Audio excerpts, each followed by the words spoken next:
And welcome to what will be a special two-part Ben's Junk, with the second part coming at some future unspecified time. And I've done it a couple times on Archive, but here I go again. Let's dig a little deeper into the Philips CDI.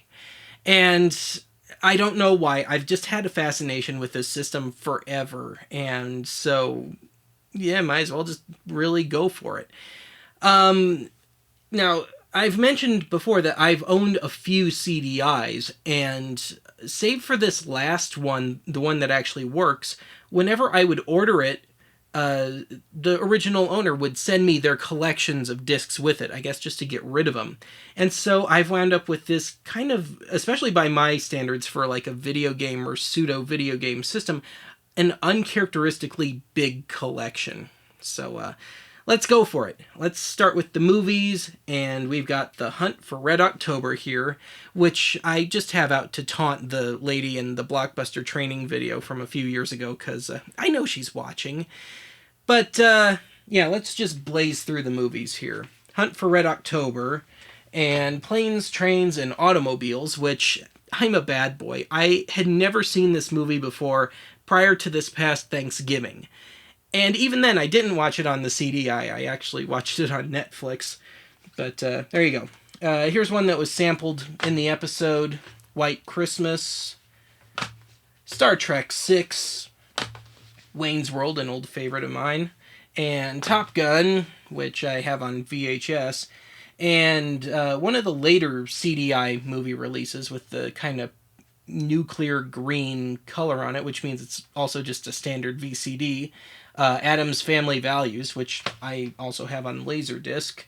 And I loved this series growing up, but for whatever reason, even now, I only own this one entry in the series on this one format, and that would be The Naked Gun, 2.5, The Smell of Fear. Which is weird, given I watched 1 and 3 constantly as a kid. But there you go. Alright, let's do games, because isn't that what you all want to see? Now, I guess we should start with some slightly more dubious ones. After the CDI episode came out, some kind soul sent me some duplicates of the 4 most infamous CDI games. So I'm not going to mention their name for their own safety. Of course, who would care at this point? Oh well. It's just as well I don't even remember the name. But here we go. Hotel Mario, and then the 3 Zelda games. None of which I have tried yet, believe it or not. And I can't say I'm in a big hurry to. I've just seen them so many times in other places that I just don't know if I really wish to play them. They don't really look like all that much fun to me. Now, of course, years ago, sometimes people would give away, even now, they give away pens and stuff, with the name of their business on the side. Well, here's somebody that gave away a CD caddy with their mortgage company and phone number on it. I don't know where in the country this is from. I don't know my area codes that well. But these are all actual dealer demo discs, and they're all fully functional. So The Seventh Guest, which I have not played. Dragon's Lair 2, which I have not played. Mad Dog McCree, which I have played. And I actually have 2 copies of this. A viewer donated another copy of this one. And then International Tennis Open, which I have not played and don't really intend to.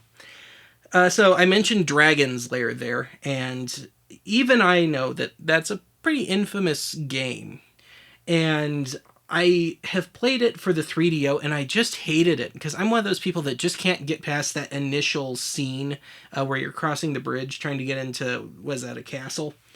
So this is, I guess, just more of an unintentional collector's piece for me.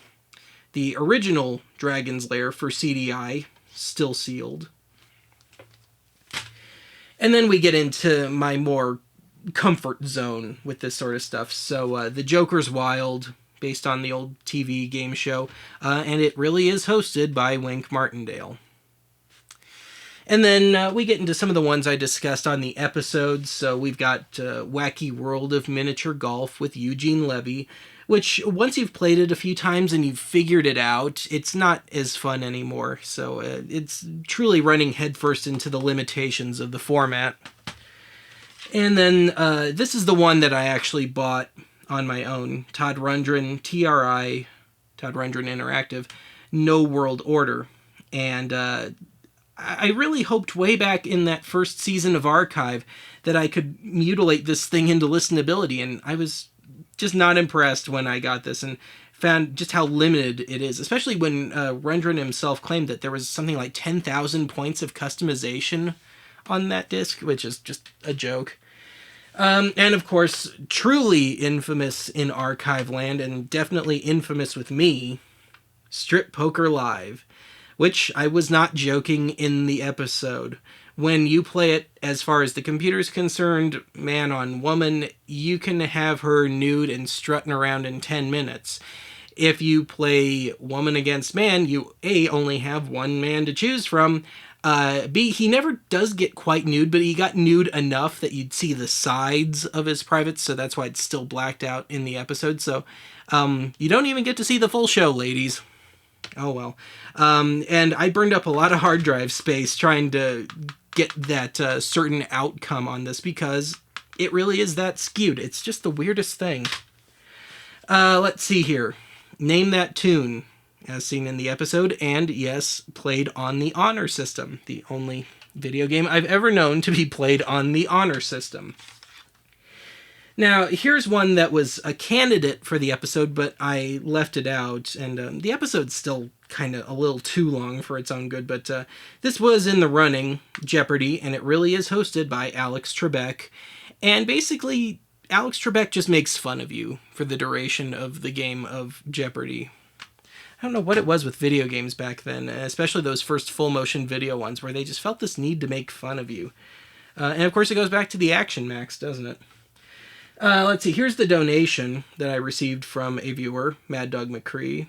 And so I got 2 copies of the demo disc, at least, which is the same as the real deal, just doesn't have the artwork. And I don't remember if this is the one I discussed in the episode, because there's 2 variations on this game that I have, and I don't remember which is which, but Mystic Midway, Phantom Express, which is basically a gallery shoot-'em-up game, a very glorified gallery shoot-'em-up sort of game. Let's see here. Still sealed, and probably never will be opened because I just don't want to play it. It looks pretty boring to me. International Tennis Open. And is this the one that the guy played in the infomercial for the CDI? I'm not sure about that.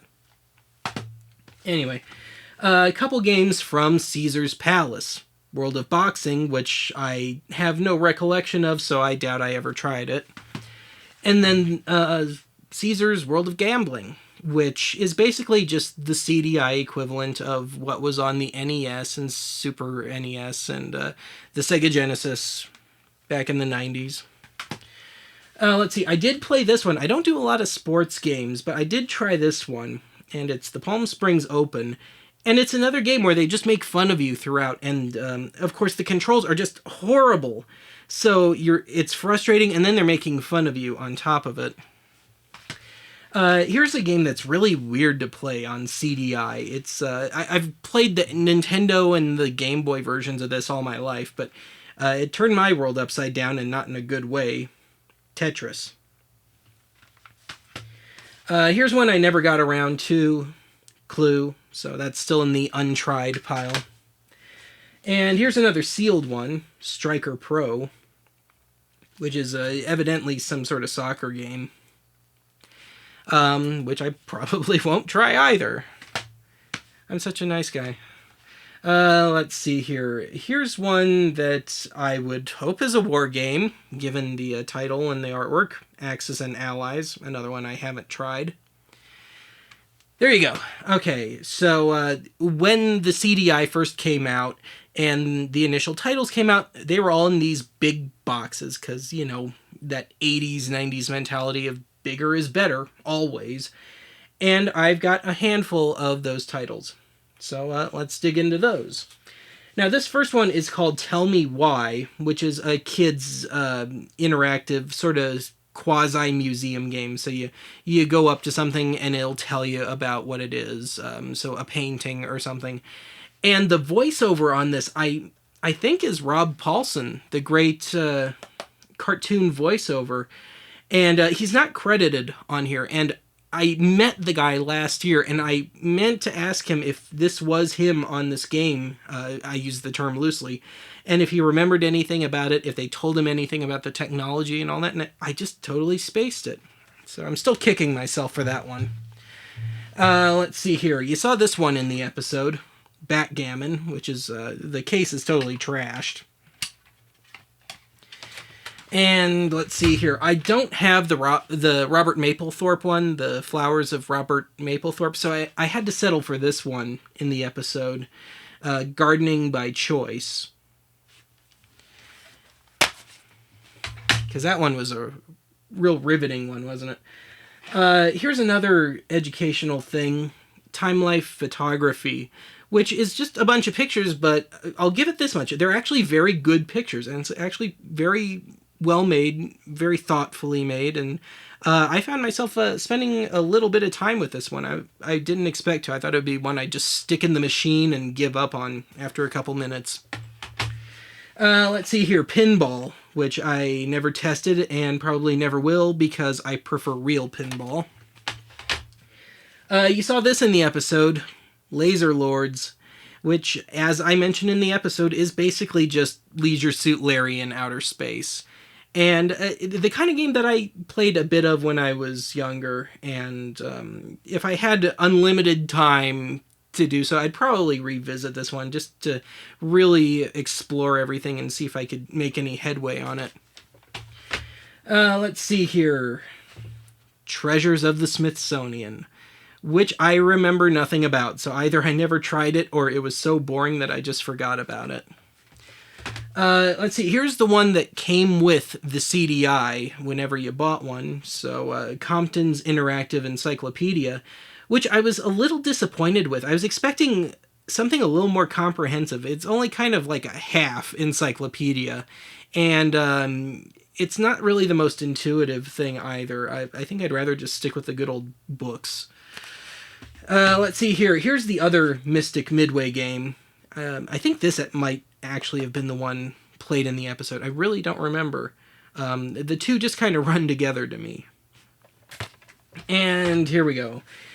Battleship, which is a lot different on the CDI, because anybody that's played most of the video game versions of it, it seems like you play it and it's just like playing the game just on a screen. But with this, whenever you get a hit or a miss, you have to watch a cutaway scene with either a ship getting bombed or something just landing in the water. And it slows it down considerably, and it's just not very much fun. So, airplane going overhead, in case you were curious. Okay, here we go with our segue to part 2, which I don't know when I'm going to get to it, but I will do it someday. And that is this piece of equipment, the Peacekeeper revolver, to be used with Mad Dog McCree. And, yeah, we'll have to save that one for another day. And, boy, are you going to be disappointed. Well, that's it for this Ben's Junk. A much longer than intended Ben's Junk, but what you going to do about it? I'll see you again soon.